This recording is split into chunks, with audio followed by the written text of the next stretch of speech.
Friends, God did not make that, nor does He rejoice in the destruction of the living. For He fashioned all things that they might have being, that they might have life. And the creatures of the world are wholesome, for justice is undying. God formed man to be imperishable, but by the envy of the devil, death entered the world, and they who belong to his company experience that.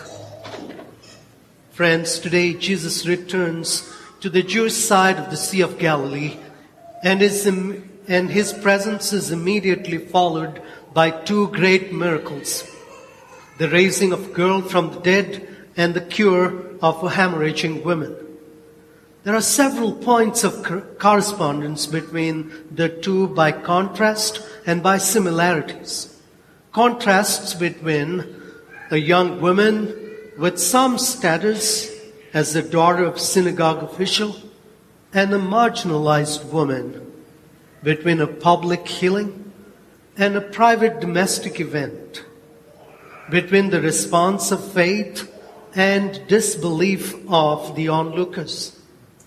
As for the similarities, faith in Jesus is professed by both, the man and woman.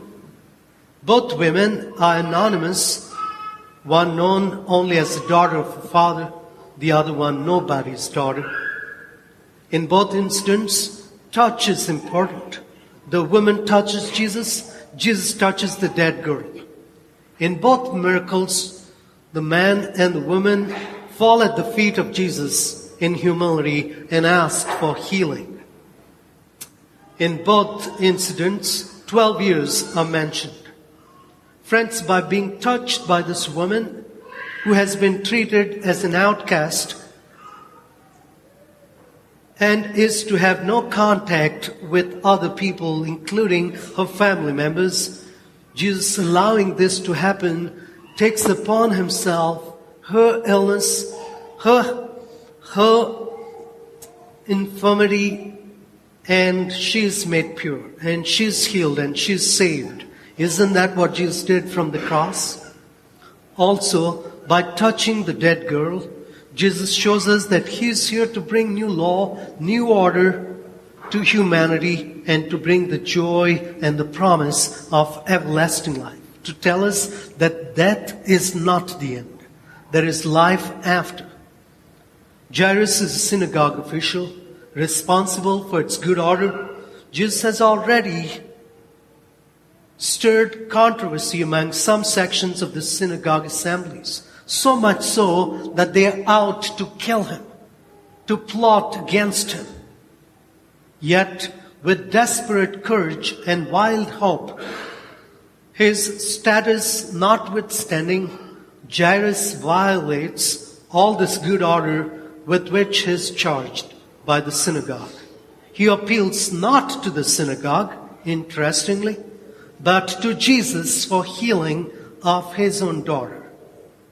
Jairus begs Jesus to come down to his house and lay his hands on her. Jairus knows that he's asking Jesus to break the law of ritual purity that forbids a man from touching a woman, not his wife, and especially one who might well be dead by the time Jesus arrives. Jesus says to this man, do not be afraid, just have faith. As for the woman, she is convinced, as she says to herself, the soliloquy, if I but touch his clothes, I shall be cured, healed, saved. Those are the implications of the word cured in all instances of today's gospel. With much affection, Jesus says to her daughter, your faith has saved you. Her faith has opened her to receive not just physical healing, but also ultimate salvation of the body and soul that this miracle prefigures. The final words of Jesus to her are, go in peace. Do you hear those words every time we celebrate the Eucharist? The final words of Jesus, "Go in peace," is a traditional parting blessing. Biblical understanding of peace is total harmony, well-being, wholesomeness that we hear in today's first reading. She is healed of her affliction and enabled once again to participate fully in the covenant life of God's people that Jesus has come to offer us. Friends, raising Jairus' daughter is a climax, so also the woman being healed, to the series of miracles recounted in chapter 4 and 5. This year we will read the Gospel of Mark. It's the shortest Gospel. I urge you to start reading it from today, and by the time even before we finish this liturgical year, you will have read one Gospel at least, if not more. Each one of those increasingly reveal Jesus' power over death. He has rescued his disciples from near certain death in the storm on Lake of Galilee, delivered a man whose existence was a living death among the tombs, restored health to the hemorrhaging woman whose life was draining away, and raised the dead girl to life. In each of these cases, the way to experience Jesus' saving power is to reject fear and yield to faith, a deeply personal faith that comes into living contact with Jesus. The afflicted woman and the synagogue official in this episode are models for approaching Jesus today without fear and yielding in faith. While crowds of people were bumping into Jesus as he walked along, she just touched him. Her faith brought her into living contact with Jesus and offered her salvation as well. As a result, she experienced these twofold healings. So friends, God did not make death, nor does he rejoice in the destruction of the living. These healings are assurances and preparations for us to grasp the magnitude of Jesus' ultimate conquest over sin and death in his resurrection, a prelude to the resurrection of all of us believers into the joy of everlasting life. So just two things to do.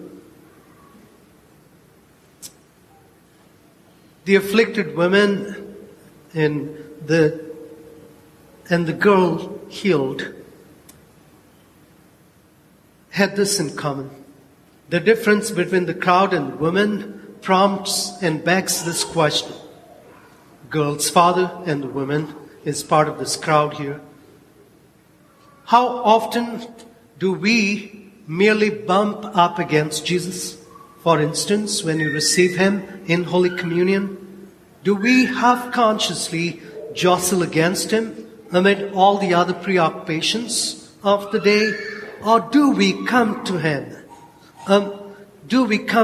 Determined to touch him personally with a lively awareness of the grace and power that can flow from that host, his living presence, his body and blood, soul and divinity into our lives, just as the woman, just as the child? And secondly, this afflicted woman had heard about Jesus.